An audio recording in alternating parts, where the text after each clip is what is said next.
sahabat kita daripada Manung. Alhamdulillah. Hari ini dia menghantar lagi seekor ikan kayangan. Seekor ikan kayangan. Dengar kata dia dapat seekor ikan temboleh. Dengar kata dia dapat seekor ikan temboleh. Alhamdulillah rezeki dia. Ya betul. Ikan temboleh. Ikan temboleh Sungai Perak. Alhamdulillah. Jan, mantap Jan.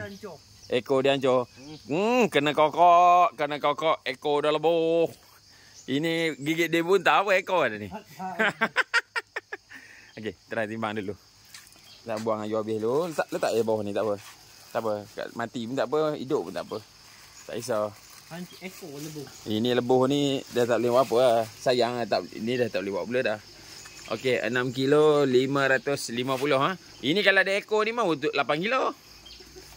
Ekor dah lebuh punya pasal. Okey 6 kilo 550. Mantap.